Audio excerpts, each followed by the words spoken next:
pernikahan industrinya itu dual system.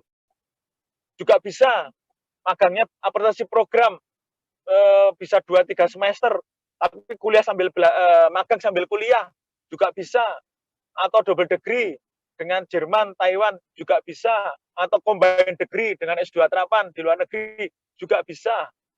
Artinya teaching factory, teaching industri. Jadi nanti riset itu jangan hanya menghasilkan paper.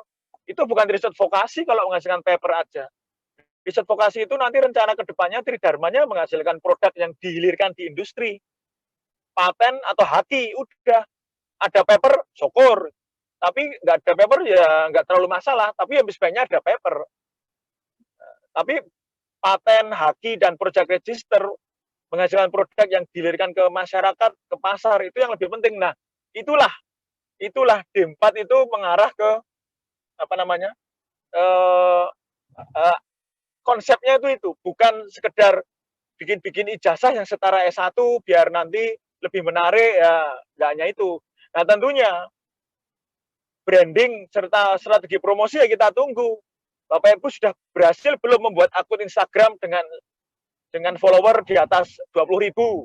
Atau berhasil belum membuat akun YouTube dengan subscriber di atas 10.000, 20.000? Karena untuk promosi D4 itu, sehingga ini nggak main-main.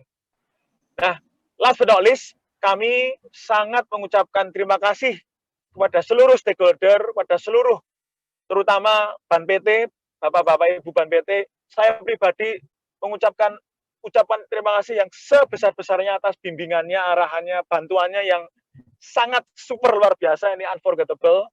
Insya Allah ini akan menjadi pilarnya nanti untuk vokasi Indonesia ke masa depan. Menciptakan SDM yang kompeten, unggul, dan bermartabat. Serta menciptakan produk-produk dalam negeri yang menurunkan kadar impor. Samsung, Huawei, Xiaomi, Drakor, Ipin Upin aja kita masih impor. Ya. Baik, itu demikian. Dan insya Allah nanti mungkin P3TV berapa tahun ke depan kita akan fokuskan untuk penguatan D4 dan S2 terapan serta D2. Sekali lagi terima kasih. Saya tutup dengan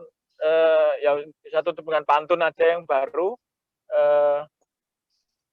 Cantik nian istri terkasih. Cukup sekian, terima kasih. Assalamualaikum warahmatullahi wabarakatuh. Waalaikumsalam warahmatullahi wabarakatuh. Waalaikumsalam warahmatullahi wabarakatuh. Tak pikir Pak Dirjen mau nyanyi tadi. Pantunnya mantap. Ya. Ya, monggo dilanjut penjelasannya Pak Hendrik tadi lebih bernilai. Terima kasih, matur nuwun. Oke.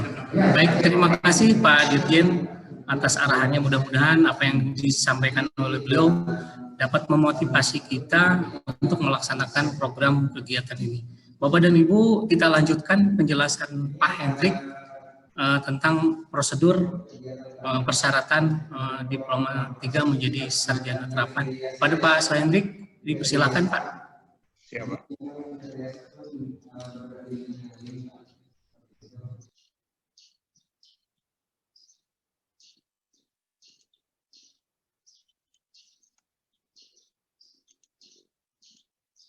Oke, terima kasih.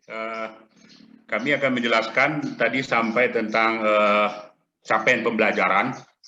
Nah, sebenarnya sekedar mengingatkan saja masalah capaian pembelajaran tadi, masalah aspek sikap, pengetahuan, dan keterampilan umum dan keterampilan khusus. Saya kira ini tidak perlu terlalu dalam, karena saya yakin Bapak Ibu sudah paham semuanya. Sebenarnya yang kami ingatkan adalah pada saat menentukan capaian pembelajaran, dari profil, capaian pembelajaran, dan kurikulum, tentu semuanya saling sinergi atau saling berkaitan. Kenapa? Yang kita harapkan adalah tentunya di profil tadi. Untuk mencapai profil lulusan, tentunya apa sih di capaian pembelajaran untuk tercermin tidaknya. Ini yang perlu diingatkan kepada Bapak Ibu. Apa yang disampaikan oleh Pak Dirjen tadi tentang kurikulum tadi disampaikan itu adalah memang kita lanjutkan tentang struktur kurikulum. Memang pada struktur kurikulum ini nantinya adalah capaian pembelajaran lulusan dan rencana pembelajaran semester, dan di sini terlihat tercermin metode dan bentuk pembelajaran yang direncanakan dan dalam mengimplementasikan kurikulum. Nah, itu disampaikan tadi, apakah misalnya student center learning atau project based learning, itu yang disampaikan oleh Pak, salah satunya disampaikan oleh Pak Dirjen tadi. Nah, ini bisa kita lihat nantinya, ini salah satu contoh tabel yang Bapak Ibu isi nantinya adalah di sini ada capaian pembelajaran, lulusan dan rencana pembelajaran. Di sini bisa nanti ini harus diisi nantinya. Dan juga termasuk nantinya yang tabel-tabel ini memang ini perlu termasuk keterlibatan industri di dunia kerja. Di sini ada di sini. Saya kira Bapak Ibu tinggal mengisi tabel yang ditampilkan. Nah, yang terakhir adalah yang 15. Itu adalah ini saya kira ini memang salah satu syarat untuk sarana terapan dan sarjana itu diminta rancangan fasilitas dan implementasi kebijakan tentang Merdeka Belajar dan Kampus Merdeka. Saya kira di sini ini sudah ada, bisa kita mengacu ke Permendikbud Nomor 3 tahun 2020 dan buku panduan Merdeka Belajar Kampus Merdeka tahun 2020 yang dikeluarkan oleh JDT Kemendikbud. Saya kira ini bisa Bapak Ibu mengacu ke sana. Untuk kriteria 2 ini adalah di sini yang diminta adalah tentang profil dosen. Di sini adalah profil dosen itu pada program studi ini memang ini kita tetap mengacu sesuai dengan Permendikbud 3 tahun 2020 dan Permendikbud 7 tahun 2020.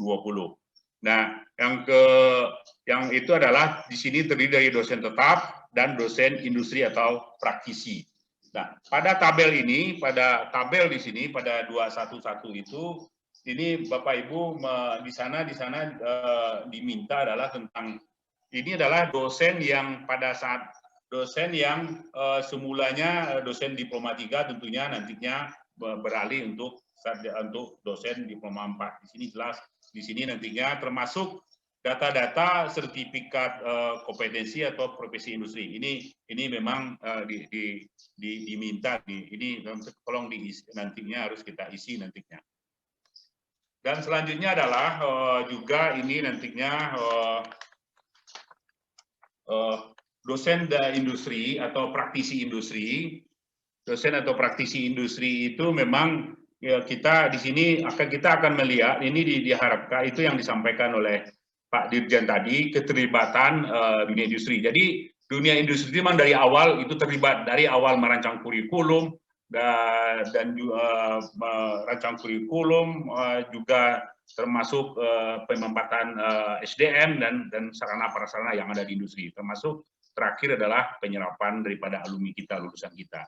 Jadi ini tabel-tabel ini telah disediakan, tinggal Bapak Ibu mengisi sesuai yang diminta pada tabel ini. Yang ketiga itu unit pengelola program studi. Unit pengelola program studi ini yang dimintanya adalah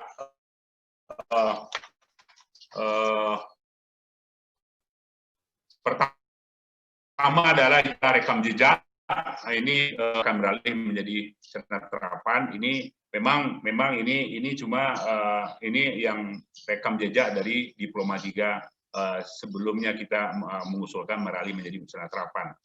Salah satunya adalah manfaat kerjasama yang diterima oleh PPS. Di sini ada tabel, nantinya di Bapak Ibu nantinya bisa mengisi tabel-tabel yang diminta, nantinya pengisian tabel.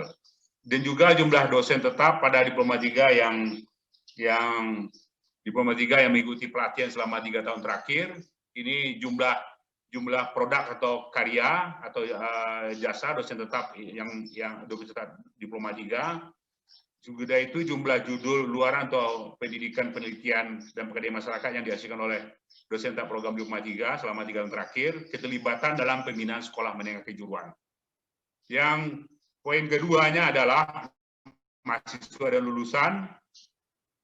Di sini diminta juga tentang animo dan calon mahasiswa, prestasi akademik dan akademik mahasiswa, keserapan lulusan memasuki dunia kerja, termasuk di sini wirausaha mandiri berkelanjutan dalam masa 3 tahun terakhir. Dan juga tak kalah pentingnya adalah sejauh mana pendanaan yang bersumber dari mitra kerjasama. Nah, mungkin ini memang agak ini, tetapi pendanaan mitra kerjasama itu bukan berbentuk berupa dana saja, tetapi mungkin saja dari hibah-hibah bantuan peralatan itu bisa dikorelasikan dengan berapa sih nilai asetnya. Ini yang kami tampilkan ini nih dia contoh ininya tabel-tabel yang diminta. Di sini diminta, di sini ada tabel 311 adalah daftar mitra kerjasama di lingkup kerjasama yang telah kita lakukan selama 3 tahun terakhir. Nah, sudah itu adalah 312, itu adalah yang diminta adalah jumlah dosen tetap mengikuti pelatihan apa saja 3 tahun terakhir. Nanti data-data itu harus kita masukkan dari datanya. Sudah itu jumlah produk 313 adalah produk karya yang dihasilkan oleh dosen-dosen kita 3 tahun terakhir. Jadi di sini jelas di sini produk apa saja yang telah dihasilkan. 314 itu tabel ini menjelaskan adalah tentang jumlah judul luaran pendidikan untuk penelitian pengabdian kepada masyarakat. Di sini jelas, di sini berapa sih yang telah dihasilkan, umpamanya saja luaran daripada penelitian ini dari Haki juga termasuk di sini bisa saja peneliti pengguna produk di sini karya seni atau yang lainnya. Jadi di sini dan juga buku-buku yang ISBN dan juga yang lainnya. Dan juga di sini adalah termasuk di sini jumlah media atau konten pembelajaran yang dapat diakses secara daring melalui institusi atau media sosial dan institusional. Inilah yang diminta pada tabel 8 atau pada poin 3.1.14. Selanjutnya 315, sejauh mana sih keterlibatan dalam pembinaan sekolah menengah kejuruan? Memang di sini dosen-dosennya, umpamanya dosen, nama kegiatannya apa, dan juga nama dan alamat SMK. Memang ini tentunya dibuktikan dengan bukti-bukti yang sahih nantinya. Ini yang diminta adalah keterlibatan dalam pembinaan sekolah menengah kejuruan. Dan mahasiswa dan lulusan di sini diminta adalah pada data tabel mahasiswa memang kita akan melihat nantinya sejauh mana sih peminat daripada di 3 ini, berapa peminatnya dan juga apa pendaftaran berapa, terus seleksi berapa gitu. Jadi jelas di sini ada jumlah mahasiswa baru dan jumlah mahasiswa. Di sini tertulis di sini adalah 3 tahun terakhir kan gitu. Jadi ini yang dimintanya kan gitu. Jadi TS-2, TS-1 dan TS. Terakhir adalah yang selanjutnya adalah prestasi akademik dan non akademik. Di sini memang kita akan melihat sejauh mana sih keterlibatan aktivitas mahasiswa baik di internal maupun eksternal. Di sini jelas ada nama kegiatan, tahun perolehannya, tingkatnya bisa saja internasional atau nasional atau provinsi kan begitu. Jadi ini harus dicantumkan di sini. Selanjutnya adalah 3.23 itu poin tentang keterserapan lulusan memasuki dunia kerja baik berusaha mandiri dan berkelanjutan dalam masa 3 tahun terakhir. Di sini jelas, di sini di data-data Bapak Ibu cuma masukkan data-data berapa jumlah lulusan yang terlacak, jumlah lulusan terlacak yang bekerja. Ini dibuat di wirausaha tidak berizin, nasional berizin dan multinasional dan internasional. Jadi Bapak Ibu cuma memasukkan data-data yang tabel yang telah ditampilkan. Nah, memang di sini adalah selanjutnya terakhir adalah tentang pendanaan dan mitra kerjasama.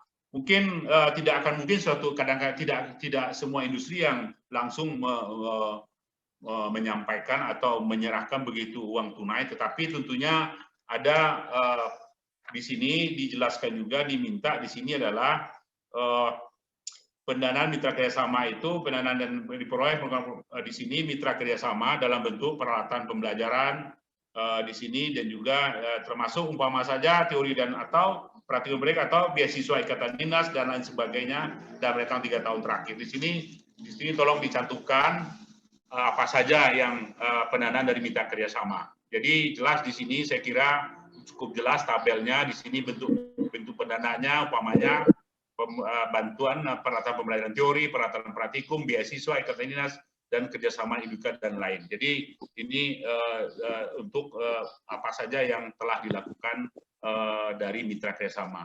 Saya kira mungkin itu yang bisa kami sampaikan, Bapak Ibu, dan selanjutnya mungkin saya kembalikan ke moderator. Terima kasih. Mohon maaf, Pak Moderator, boleh saya nambahkan sedikit? Oh, boleh, silakan Pak. Ya, silakan. Blue boarding. Ya, silakan Blue Pak. boarding. Ya. Yang saya Pak Hendri, terima kasih banyak atas penjelasannya. Nah, Ibu dan Bapak tadi sudah dijelaskan. Saya langsung baca komen. Ada yang komen, wah banyak sekali syaratnya. Wah, kok lebih susah daripada buka D3. Nah, poinnya gini Bu dan Bapak. Nanti mohon Pak Beni, tentunya kan persyaratan itu kan ada yang opsional, ada yang wajib. Nah, nanti kan karena yang opsional, mana yang wajib. Wajibnya pun kan juga nanti kita perdalam. Jadi mohon dipahami bahwa persyaratan itu benar-benar ya itulah prinsip harfiahnya. Konsepnya kita mau mendidik anak, mendirikan prodi yang baik itu ya baiknya itu semua ada. Nah, tapi nanti mohon Pak Beni bisa nanti menekankan mana yang opsional, mana yang wajib. Yang kedua, Ibu dan Bapak, kami mohon kita sangat harus memahami bahwa lulusan D4 atau sarjana terapan nanti itu akan mengarah 3.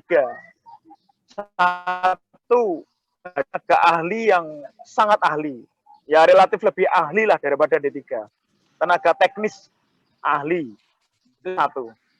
2, kelak akan juga menjadi supervisor atau manajer untuk di lapangan, jadi menjadi pemimpin. Yang ketiga, menjadi entrepreneur. Nah, 3 ini mohon kita sama output dari lulusan terapan itu. Nah, artinya apa? Nah, ini pesan dari Mas Menteri. Mas Menteri sangat nanti seluruh prodi sarjana terapan itu, mohon maaf. Nanti seluruh sarjana terapan yang dikonversi dari D3 itu harus terjadi penguatan karakter dan soft skill.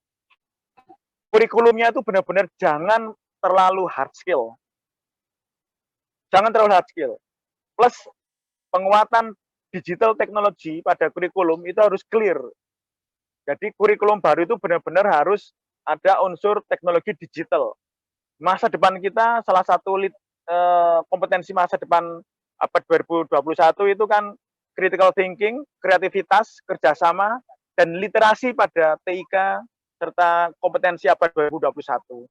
Nah, tentunya digital technology, teknologi digital, itu benar-benar harus warnai kurikulum yang di advance dari D3, dan jangan hanya terlalu hard skill. Nah, itu pesan dari Mas Menteri sudah clear.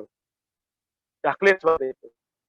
Nah, mungkin itu yang saya tambahkan sedikit saja sebelum saya break.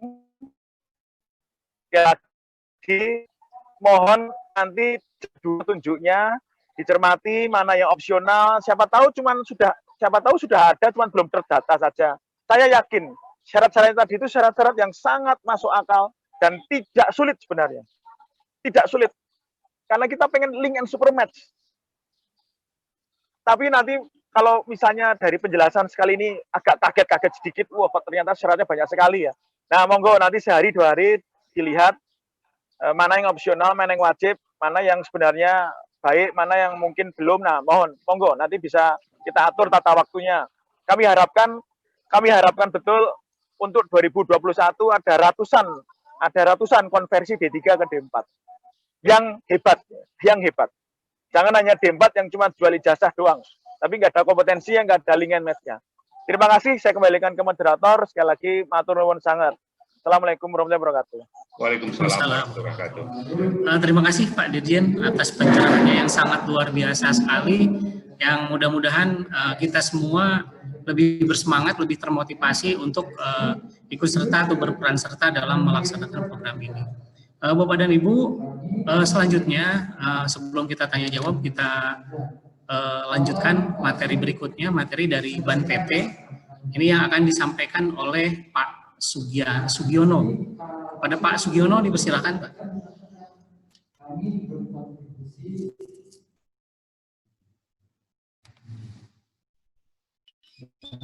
Oke, terima kasih. Bismillahirrahmanirrahim. Assalamualaikum warahmatullahi wabarakatuh. Pertama, terima kasih Pak Dirjen atas apresiasinya dan Ibu Bapak sekalian di Direktorat yang saya hormati. Saya hanya mengiko dulu yang disampaikan Pak Dirjen. Jadi pertemuan ini sebenarnya adalah tindak lanjut kesepakatan produktif yang dicapai antara Ban PT dengan Pak Dirjen pada rapat beberapa waktu yang lalu terkait dengan bagaimana program ini bisa didukung. Tapi pesan yang saya tangkap dan kita sepakati dengan Pak Dirjen pada saat itu adalah Pak Dirjen tidak menghendaki lahirnya bayi cacat. Jadi kalau bayi ini lahir super D4 yang super, yang begitu lahir sudah bisa berlari. Ini yang diminta Pak Dirjen pada saat itu. Nah, jadi ada hal-hal yang ingin saya sampaikan dulu. Pertama, bahwa perubahan program studi daripada program Diploma 3 menjadi program Sarjana Terapan itu bukan merupakan pembukaan prodi baru. Ini perlu kita sampaikan dari awal, karena ini istilah Pak Dirjen, ini naik kelas, naik level dari Diploma 3 ke Diploma ke Sarjana Terapan.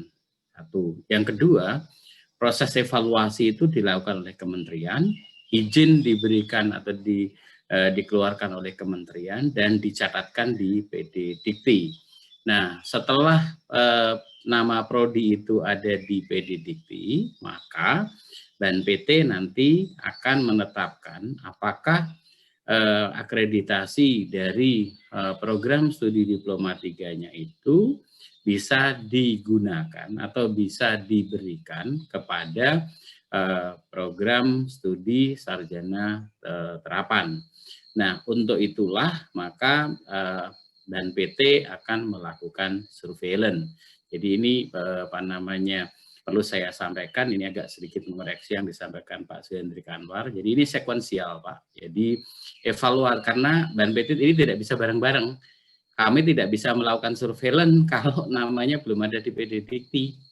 Jadi memang evaluasi sekuensial, begitu izin ini dikeluarkan, kemudian dicatatkan di PD Dikti, kami baru bisa melakukan surveillance. Nah, pesan dari Pak Dirjen dan kita sepakati pada saat rapat bersama antara Ban PT dengan Direktorat Jenderal adalah jangan sampai prodi yang sudah dinyatakan lolos itu menjadi akreditasinya tidak terpenuhi. Ini yang tadi Pak Dirjen ngendiko bahwa ada koordinasi yang bagus antara Ban PT dengan kementerian terkait dengan evaluasi program ini. Nah, Ibu Bapak sekalian, tujuan dilakukan surveillance oleh Ban PT adalah memastikan bahwa peringkat akreditasi PS sebelumnya itu masih layak disandang oleh PS hasil atau program studi hasil perubahan. Nah, siapa yang melakukan surveillance? Pada prinsipnya yang melakukan surveillance adalah DE, tapi DE akan tugaskan panel asesor. Nah, nanti akan kami putuskan apakah karena ini hanya prodi, DE ikut atau tidak gitu. Kalau di level perubahan PT, maka asesor itu akan didampingi oleh DE. Kemudian kami akan menetapkan panduan, bukan instrumen, panduan kepada asesor yang akan melakukan surveillance. Bapak Ibu yang saya hormati, pada prinsipnya ada 3 hal yang harus kami lihat selama surveillance. Satu, apa yang telah berubah. Jadi sejak putusan itu diberikan, diploma 3 ke sarjana terapan itu, apa yang sudah berubah. Gitu. Nah, tadi sempat didiskusikan di paparan Pak Hendriks sebelumnya, termasuk disampaikan Pak Dirjen, kurikulumnya berubah, gitu kan. Tadi saya mencatat kurikulum diploma 4 harus kuat di dalam soft skill, tidak atau terlalu berat pada hard skill. Jadi ini adalah untuk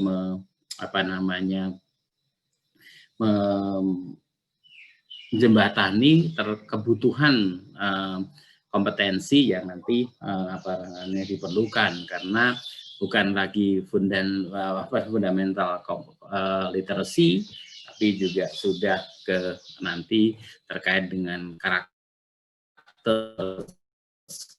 kompetens, 21st century competence yang diperlukan.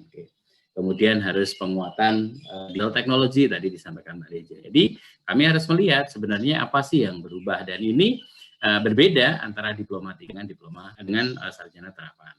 Yang kedua, apa konsekuensi dari perubahan tersebut? Jadi setelah berubah, ini apa yang kemudian mengikuti perubahan itu? Kalau kurikulumnya berubah, apakah sarana pembelajarannya berubah? Kemudian kalau kurikulumnya berubah, apakah diperlukan SDM yang berubah dan sebagainya? Ini akan kita lihat. Kemudian yang ketiga, apa yang akan dilakukan setelah berubah? Jadi setelah lahir dan bisa berlari, itu bagaimana unit pengelola program studi mengantisipasi dampak dari perubahan tersebut. Oke, ini dosennya dari segi kualifikasi cukup, tadi di chat juga muncul, tapi kerjasama dengan industrinya, idukanya belum kuat gitu. Makanya tadi istilahnya Pak Dirjen menyiapkan resep bersama, masak nasi goreng bersama, menikmati bersama, dan nanti juga memasarkannya bersama gitu. Nah, itu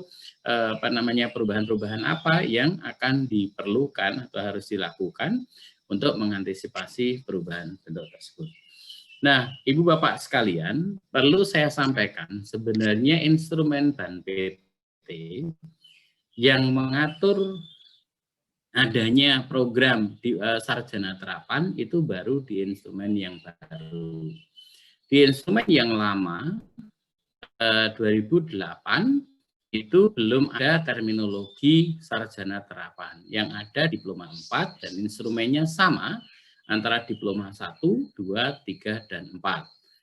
Istilah sarjana terapan kalau saya tidak salah itu muncul di dalam Undang-Undang 12. Di Undang-Undang 20 belum ada sarjana terapan, magister terapan, dokter terapan. Tapi di Undang-Undang 12 mulailah muncul salah satu program di dalam pendidikan tinggi itu sarjana terapan, magister terapan, dan dokter terapan. Nah, BAN-PT membuat instrumen terkait dengan program-program terapan itu yang terkini adalah di dalam instrumen akreditasi program studi 4B0 yang diatur di dalam Perban nomor 5 tahun 2020. Nah, ini saya ingin menunjukkan apa yang beda antara diploma 3 dengan sarjana terapan dalam konteks instrumen yang baru. Oke, instrumen akreditasi itu. Yang pertama, kerjasama. Tadi sempat ada yang muncul di chat, bagaimana kerjasamanya belum dan lain sebagainya. Diploma 3 dan sarjana terapan kerjasama sama-sama diukur, hanya memang nilai faktornya itu menjadi lebih besar untuk A, B, C-nya dan nilai faktor untuk jumlah kerjasama pendidikan, penelitian maupun pengabdian. Satu. Yang kedua, kualitas input mahasiswanya.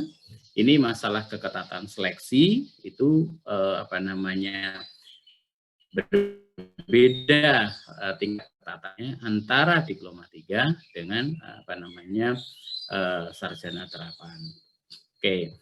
Nah, kemudian berikutnya adalah mahasiswa asing itu kalau di diploma 3 itu tidak dinilai, di diploma 4 beasiswa dari ASN Kencana. Tidak bayar, kemudian setiap bulan saya diberi 2 juta. Ada yang bocor ini ya, Pak, ada yang bocor. Oke, mungkin adminnya hostnya bisa men-off-kan. Ya, mohon maaf Pak Dirjen.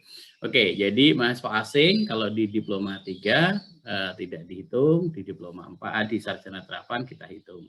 Kemudian profil dosen, ini masalah kualifikasi akademik dosen tetap perguruan tinggi yang ditugaskan di prodi. Ini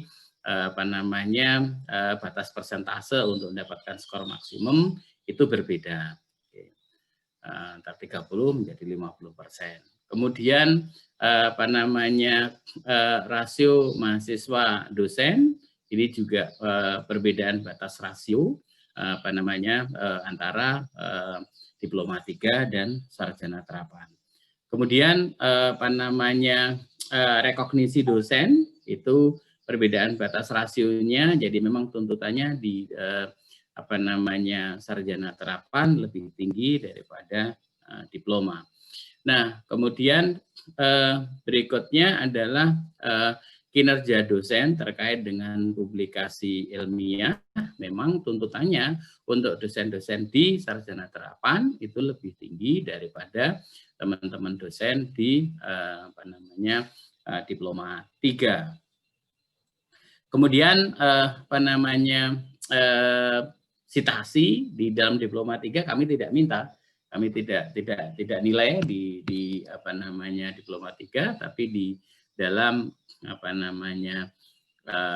instrumen sarjana terapan kami minta. Oke, ini mohon maaf jangan pikir ini nanti yang akan kami tuntut semua di dalam proses surveillance alih bentuk. Ini saya membandingkan apa perbedaan antara yang diploma 3 dengan sarjana terapan. Kemudian pembelajaran di dalam diploma 3 tidak diukur pelaksanaan pembelajaran yang terkait dengan penelitian atau research based teaching. Nah, kalau di dalam sarjana terapan itu dinilai. Kemudian jumlah jam praktikumnya. Nah, ini sarjana terapan batas persentasenya lebih rendah kalau kita bandingkan dengan yang di diploma. Kemudian relevansi penelitian. Jadi di dalam instrumen untuk diploma 3 itu keterlibatan mahasiswa di dalam penelitian tidak diminta, tapi kalau di dalam sarjana terapan kami minta. Nah, kemudian ini masalah kinerja mahasiswa, kinerja lulusan, mereka prestasi baik akademik maupun non akademik, memang tuntutannya 2 kali lebih besar di sarjana terapan daripada di diploma 3. Nah, kemudian juga masalah masa studi, kemudian kesesuaian bidang kerja ini punya ukuran yang berbeda antara diploma 3 dengan diploma atau dengan sarjana terapan. Mohon maaf, saya masih sakame sol-solan dengan istilah diploma 4 itu sama dengan sarjana terapan. Oke, kemudian publikasi luaran PKM di dalam instrumen diploma 3 tidak dinilai, kalau di diploma 4 itu kita nilai. Nah, Ibu Bapak sekalian, bagaimana dengan tadi perubahan dari diploma 3 ke dalam program sarjana terapan.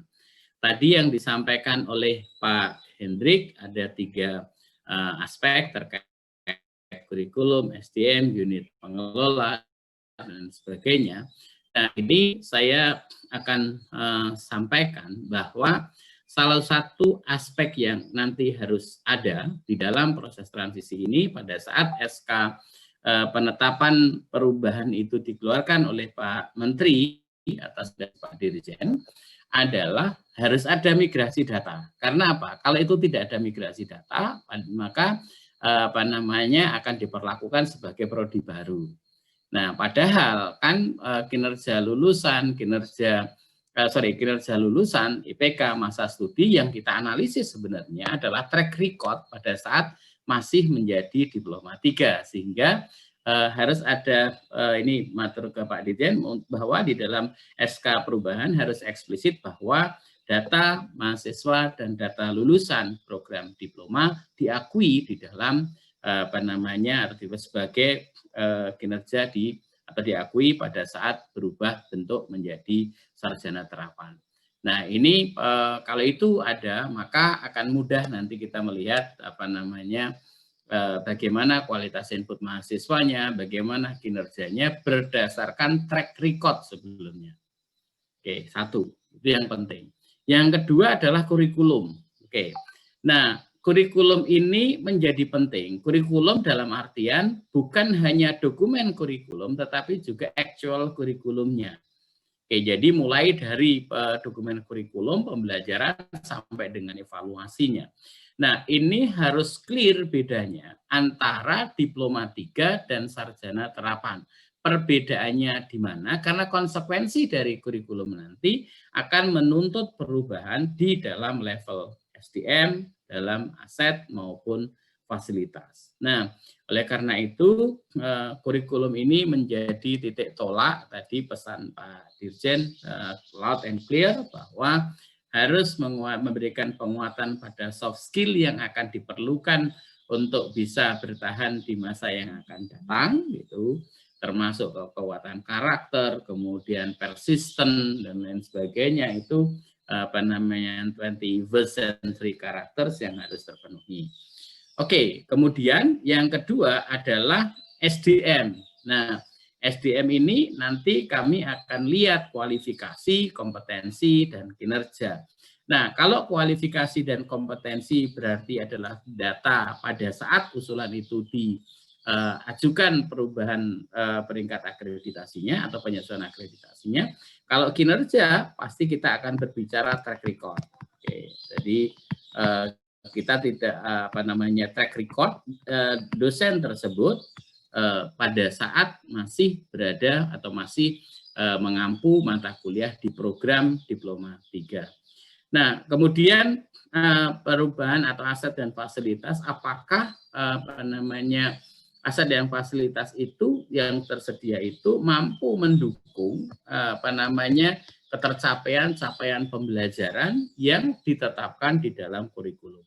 Nah, jadi kalau kemarin Pak Darsono atau Pak Direktur minta BNPT untuk menambahkan item-item ini, kami dalam proses untuk mengidentifikasi ini. Saya pikir dari yang disampaikan oleh Pak Hendrik tadi, mestinya tidak ada hal yang aneh, yang tidak ada, yang tidak kita yang belum kami minta. Tetapi prasyarat yang penting di sini nanti Mas Darsono ketika menyiapkan draft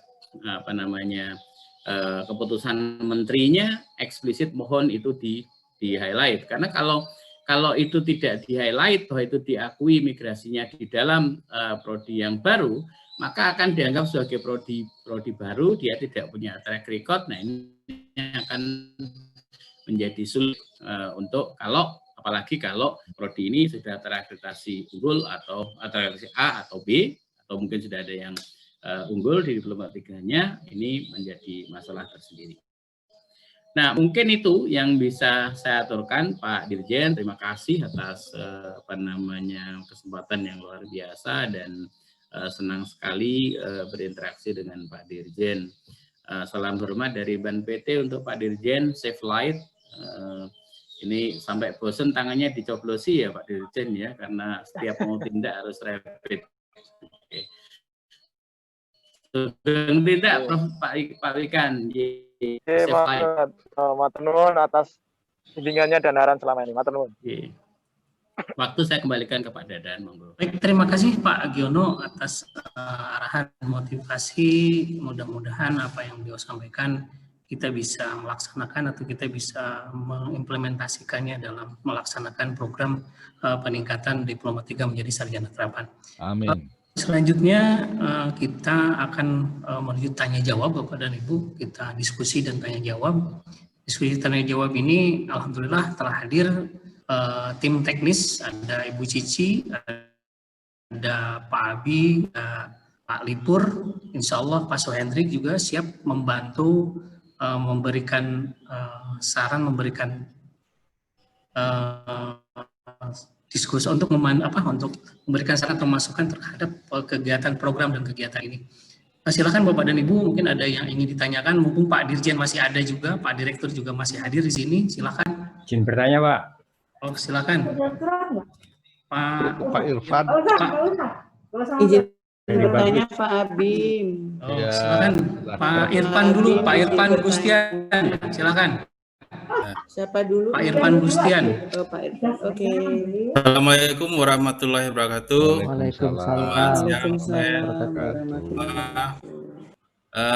Ini saya kira ini juga yang kita tunggu-tunggu ketika akhir 2017 atau 2018, 19 lupa saya, itu ada program multi entry dan exit.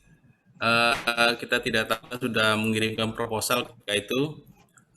Kami dari Fakultas Matematika Ilmu Pengetahuan Alam ada program studi D3 Laboratorium Sains. Nah, program studi tersebut sudah berdiri sejak tahun 2010, sudah 2 kali akreditasi, dan akreditasi terakhir bulan November ini ya masih B, alhamdulillah. Laboratorium Sains ini tujuannya itu untuk memenuhi tenaga-tenaga teknisi di SMA, sekolah menengah atas, dan perguruan tinggi. Dan ini sampai saat ini menjadi kendala bagi kami. Nomenklaturnya itu belum keluar, belum ada. Kita sudah diskusi ketika itu sama Ibu Megawati Santoso terakhir ketika Dirjen Munandar, Prof. Ismunandar, kita ketemu langsung dan dia menyarankan teruskan saja, diupayakan ya, tapi kita belum ada titik terangnya. Prosesnya itu bagaimana lagi yang harus kami lakukan. Saya kira itu yang saya sampaikan yang pertama. Kemudian menyangkut program studi kami ini, ya kita upayakan ini bisa kita ketua program studinya kita dorong untuk bisa ikut dalam program alih pindah program studi dari D3 ke D4 ini. Nah, saya kira itu yang perlu kami sampaikan tentang nomenklatur kami itu. Di D3 di PD Dikti sudah tercatat, sudah ada syarat untuk akreditasi, sudah ada apa yang disampaikan oleh Pak Sugiono tadi, bisa kita cek di PD Dikti. Tetapi nomenklaturnya yang belum ada dari awal sampai sekarang. Itu menjadi kendala kami. Terima kasih. Mudah-mudahan Pak Dirjen bisa memberi solusi ini tentang nomenklatur kami D3 Laboratorium Sains untuk tenaga-tenaga teknisi laboratorium di sekolah menengah pertama, menengah atas, baik itu di Madrasah Aliyah, di sekolah menengah umum, termasuk juga di STM, termasuk laboratorium di perguruan tinggi. Demikian, terima kasih. Assalamualaikum warahmatullahi wabarakatuh.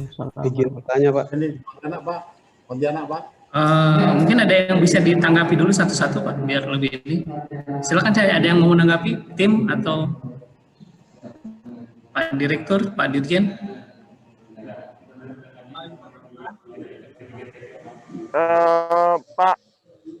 Pak Beni ada nggak ya? Pak Beni ada nggak ya, Pak Beni?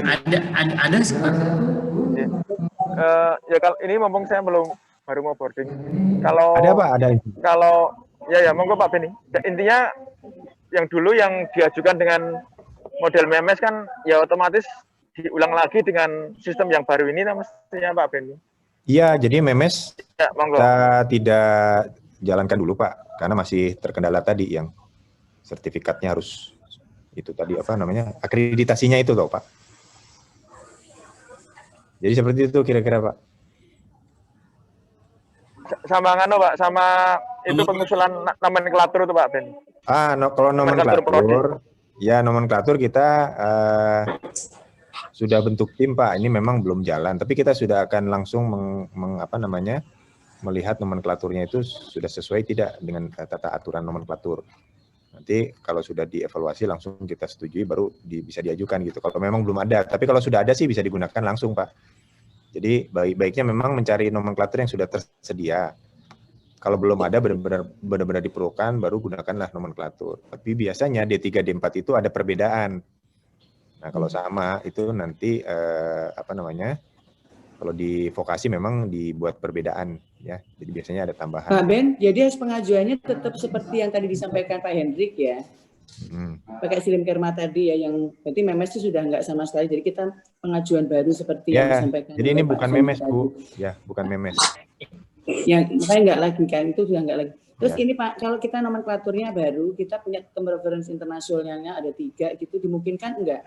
Jadi ada term internasionalnya tentang program studi yang kita ajukan, pendidikannya juga pendidikan vokasi. Karena memang belum ada dalam nomenklatur kita, dimungkinkan enggak seperti itu Pak Ben? Nomenklaturnya belum ada ya? Selamat siang Pak Dirjen. Selamat siang Bu. Ya Bu, kalau nomenklaturnya belum ada, memang baiknya tapi kita menyertakan term internasionalnya Pak Ben, ada 3 atau 4 gitu yang ada. Memungkinkan nggak? Ya nanti kita evaluasi nomenklaturnya dulu Bu. Memang nomenklatur itu memang perlu ada evaluatornya, tim evaluatornya. Ya siap Pak Ben, makasih Pak Ben. Agar namanya nggak terlalu. Pak Dirjen, terima kasih. Jadi sedikit menambahkan mungkin jadi Pak Direktur ya. Boleh sedikit menambahkan informasi dari Pak Direktur Bu Nunung. Jadi kalau pada saat memang nomenklaturnya belum ada dan Ibu punya memang pembanding prodi nomenklatur tersebut dari luar, maka pada saat mengajukan usulan peningkatan program Diploma 3 ke Diploma 4 ini disertai juga pengusulan nomenklatur yang baru tersebut Bu. Gitu. Sehingga kan menjadi lebih jelas gitu nggih. Nanti itu akan dievaluasi secara paralel supaya prosesnya langsung betul. Siap Bu. Jadi nggak 2 tahap ya, langsung aja masukin yang baru. Terima kasih. Formatnya ada Bu yang ada Pak, untuk format pengusulan nomenklatur sudah ada Pak, sudah bagus. Ada ya, jadi gabung aja jadi satu proposal. Iya betul, bersamaan. Siap Pak Ben, siap Bu Cici. Terima kasih. Saya menambahkan dari Bu Cici tadi. Jadi kalau misalnya nama prodinya belum ada di nomenklatur, artinya itu adalah nama prodi baru. Berarti untuk saya lebih teknis ya. Berarti untuk usulannya itu dilampirkan dengan pengajuan nama program studi baru, begitu Bu Cici? Nomenklatur. Ya betul Pak. Nomenklatur. Lampiran ditambah satu bagian lagi gitu nggih. Iya betul. Tapi kan diajukannya bisa bersama-sama nggih. Oke siap. Kalau di lingkup tambahan aja, kalau di lingkup Direktorat Jenderal Pendidikan Tinggi di tetangga kita sudah dirancang itu untuk penambahan nama nomenklatur baru. Prosedurnya sudah akan terbit peraturan keputusan Dirjen Dikti tentang penambahan nomenklatur. Barangkali untuk Direktorat Vokasi nanti kita tunggu sampai keluarnya keputusan Dirjen Diksi, gitu ya Pak Darsono ya. Baik Pak, betul Pak Abi. Nanti kita siapkan untuk draft keputusan Dirjen. Diakselerasi lah. Oke. Kita barengan soalnya Bu. Makasih Pak Abim, Pak Darsono, siap. Oke. Assalamualaikum Bapak. Oh iya. Yes. Dari mana Pak? Dari IPB Bogor Pak. Oh silakan. Baik, saya nggak tahu bertanya ini Pak.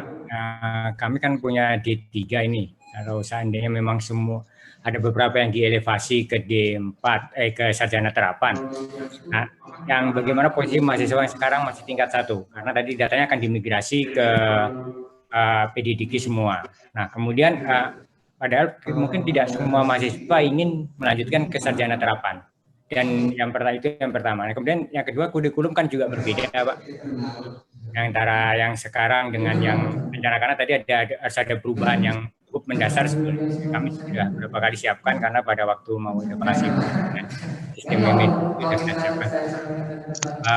Pak, mungkin Pak pertanyaannya, Pak. Terima kasih.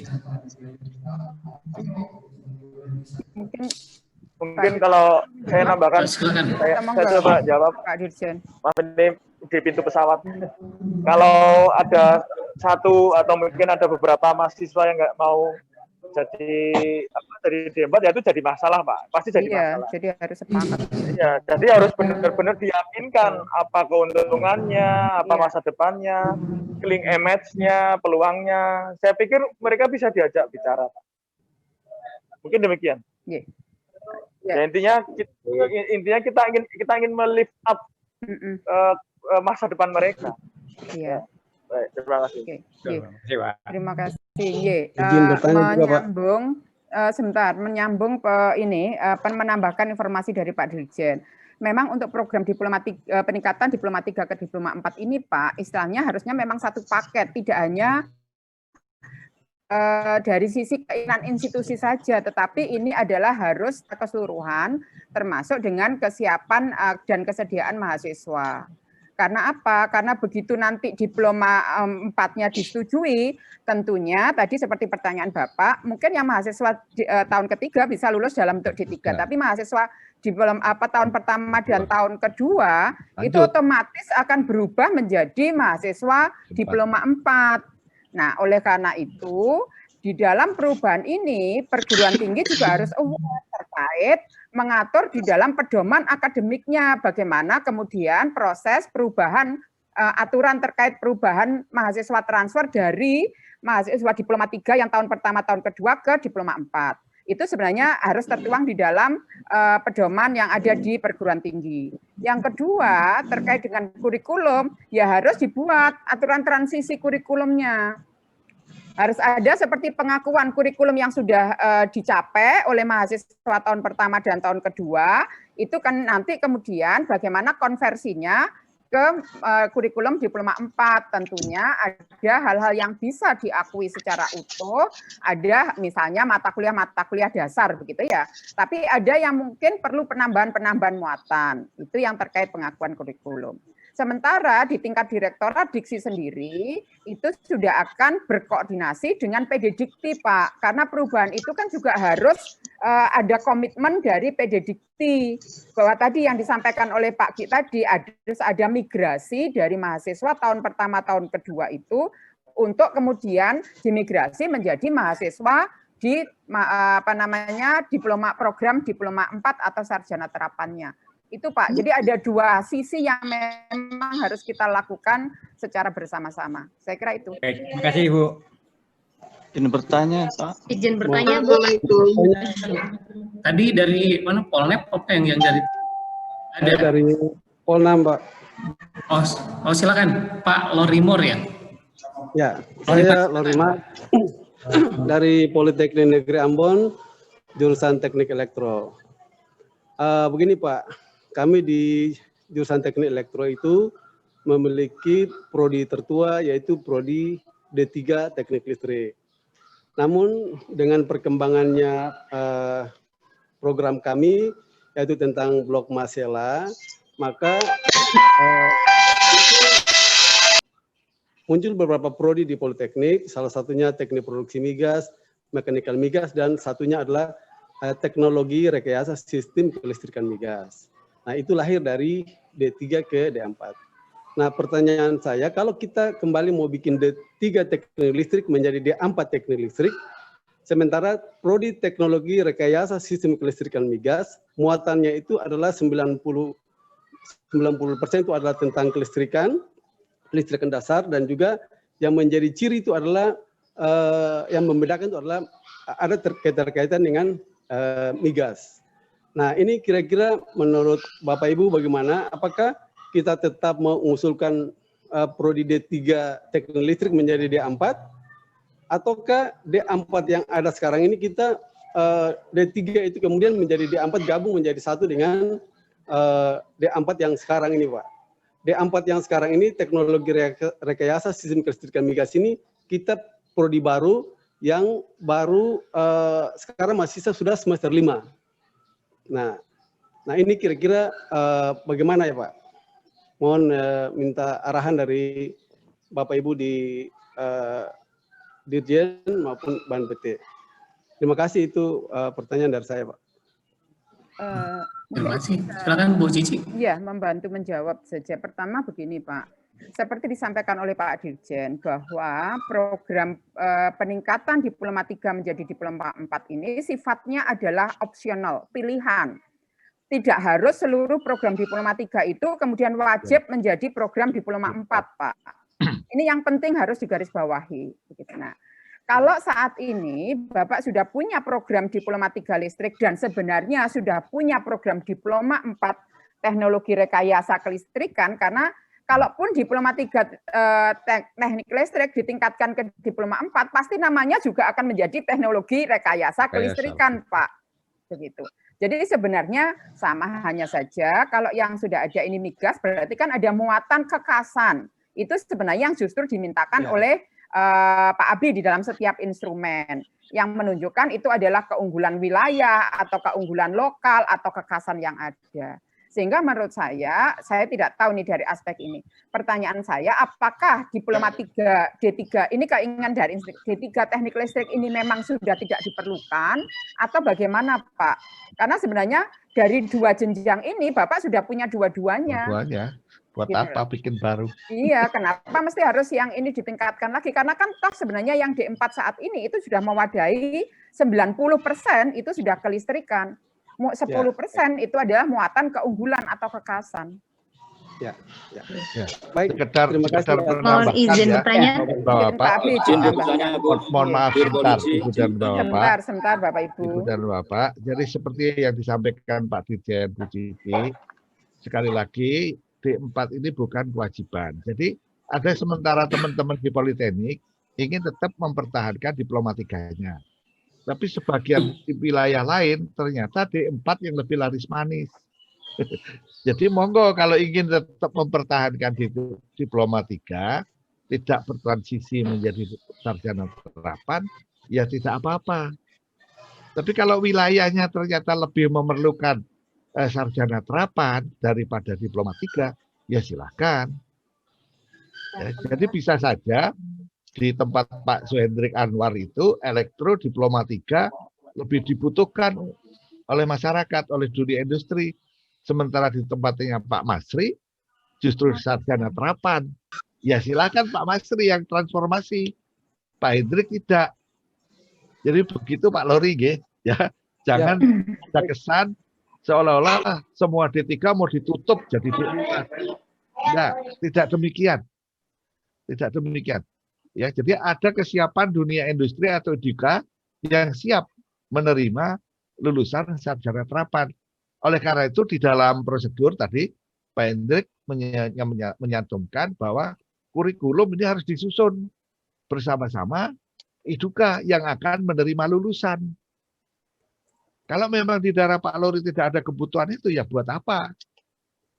Ditransformasi. Nah, begitu kira-kira ide dasarnya dari program ini. Monggo silakan. Mohon izin. Ya. Izin Pak, advokasi. Sebentar, Bapak Ibu. Bapak Ibu sebentar. Ya, sebentar. Mohon izin Bapak Ibu. Sebentar. Saya menambahkan Pak Abi dan Bu Cici. Jadi Pak Lori sebenarnya yang D4 Bapak itu di profilnya dulu Pak, kan begitu. Di profil itu kan penguatan Bapak masalah migas nanti kan gitu. Nanti di profil Bapak masukkan nantinya dan dari turun profil dicapai pembelajaran itu nantinya tercermin di kurikulum. Jadi apa permintaan pasar itu nanti bisa disesuaikan Pak. Itu makanya ya apa yang saya sampaikan dari awal dalam merancang kurikulum itu kita undang dari industri tadi Pak pelaku.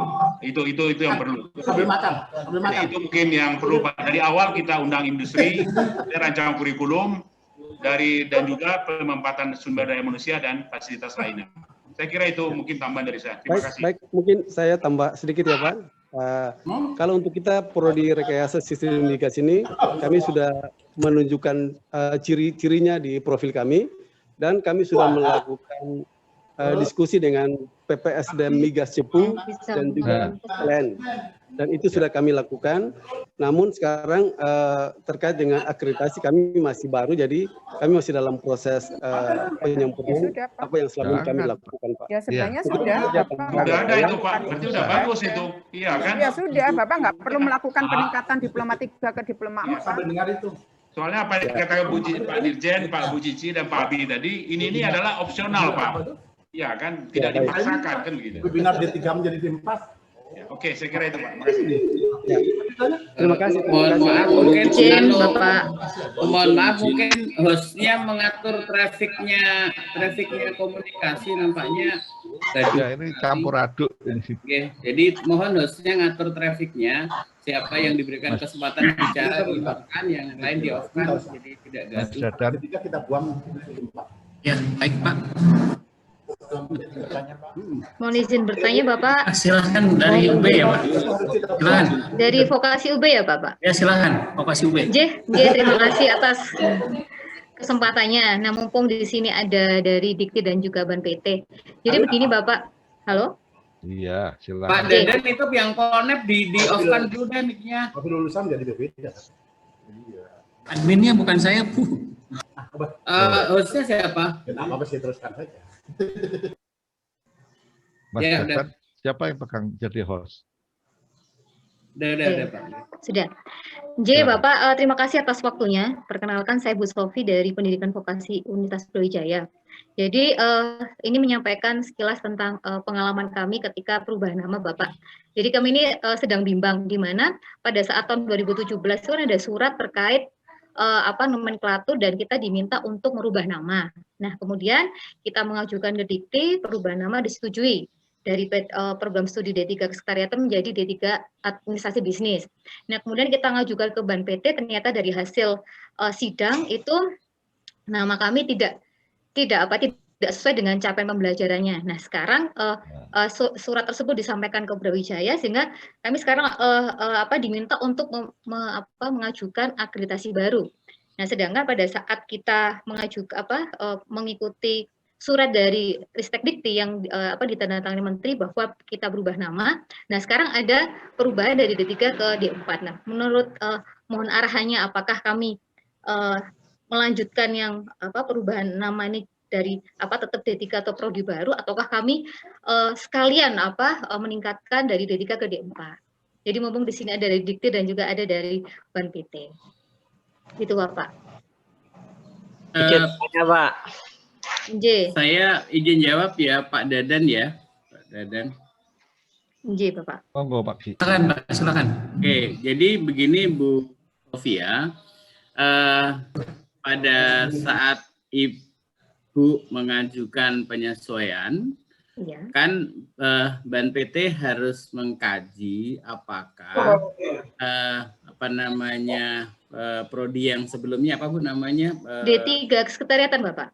Sekretariatan dengan administrasi bisnis. Nah, betul. Itu barang yang sama atau bukan, gitu kan? Gitu. Nah, akhirnya Ban PT kan membuat tim untuk mengkaji sebenarnya capaian pembelajaran ketika dia sebagai kesekretariatan dengan administrasi bisnis itu sama atau tidak. Nah, kalau itu sama, maka peringkat akreditasi ketika menjadi kesekretariatan itu bisa kami berikan kepada prodi di Diploma 3 Keadaannya apa ya? Ketah ya? Mas Dadan, tolong di-off. Kemudian karena hasil kajiannya menyatakan bahwa ini dua capaian pembelajaran yang berbeda, maka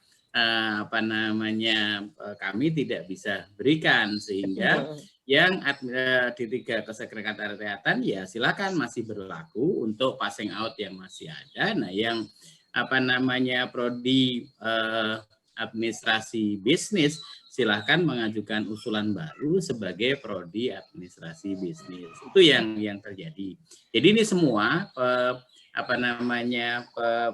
proses-proses ini dilakukan untuk semua prodi. Jadi ini juga menarik sebenarnya. Kenapa Permen 257 Kepmen 257 terkait dengan nomenklatur itu kemudian seolah-olah mewajibkan semua harus menyesuaikan gitu. Padahal pembicaraan terakhir dengan Pak Dirjen pada saat itu masih Pak Intan itu sebenarnya bukan penyeragaman yang mau berubah ya.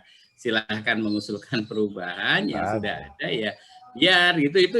Itu pertemuan terakhir Ban PT dengan Pak Dirjen pada saat itu. Cuma memang ada selebaran atau berita di luar, kalau nggak menyesuaikan ditutup. Gitu. Betul. Nah, Pak Dirjennya marah pada saat itu. Pak Dirjen ini ada pribadi yang bukan pemegang keputusan tapi menyampaikan itu. Nah, ini yang kemudian jadilah berbondong-bondong seolah-olah semua harus ke sana. Itu sih message pertemuan Ban PT dengan Pak Dirjen pada saat itu, karena kebetulan saya sendiri hadir di dalam forum itu. Nah, terkait dengan yang tadi ya monggo, ini kebijakan yang akan diambil UB kalau misalnya itu berubah dari Diploma 3 yang kesekretariatan menjadi D4-nya apa, kan berarti kalau itu yang terjadi tidak mengajukan usulan akreditasi baru kan. Jadi kita bisa langsung ke D4-nya ya Pak ya. Jadi kita mengusulkan nah itu nanti Bu Cici dan kawan-kawan yang akan. Karena kalau di PD Diktinya kan sudah berubah D3 administrasi bisnis, sedangkan di Ban PT-nya tetap D3 kesekretariatan. Nah, kami juga ini kita ngikut yang mana, sedangkan kita sudah mengikuti instruksi dari Dikti, sedang kemudian ternyata di Ban PT tidak menyetujui adanya tidak sama antara Ban PT tidak dalam kapasitas menyetujui perubahan nama, tapi akreditasi sekretariatan itu tidak bisa dibawa oleh administrasi bisnis. Itu Bu message-nya. Iya, karena capaian pembelajarannya berbeda. Beda gitu. Kecuali itu kalau capaian pembelajarannya PT, sama, baru yang akreditasi sekretariatan itu bisa dibawa ke administrasi bisnis. Betul, pada saat awal kita pengajuan perubahan, kita sudah menyampaikan CP-nya, Bu Cici.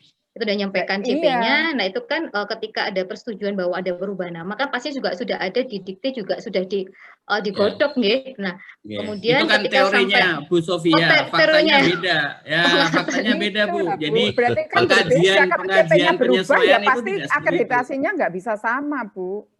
Nggih, oh gitu. Jadi kita harus mengajukan akreditasi baru, nggih? Iya, dianggap sebagai itu. Saya nggak tahu. Ini sudah diikuti aja fatwanya Pak Ki. Iya. Pak Kiai. Sudah ditunjukkan jalan keluarnya kok. Oke, jadi bisa ke D4 ya Pak Gi ya. Loh, itu terserah, itu kebijakan institusi, Bu. Mohon dikaji oleh institusi apakah D3 yang administrasi bisnis ini sekarang ini mau ditingkatkan ke Diploma 4 bidang yang sama ataukah tidak. Nah, itu sebenarnya kewenangannya tidak pada Ban PT maupun pada Direktorat Diksi. Tapi itu adalah menjadi pertimbangan, mohon dipertimbangkan secara matang yang itu menjadi kebijakannya institusi, bukan kebijakan sama yang dengan yang di fakultas disalahkan lagi. Kalau seperti dulu instruksi suruh pindah nama, nanti dipakai, karena ini yang nyuruh berubah adalah kementerian, setelah berubah kemudian nggak bisa akreditasi. J, Pak.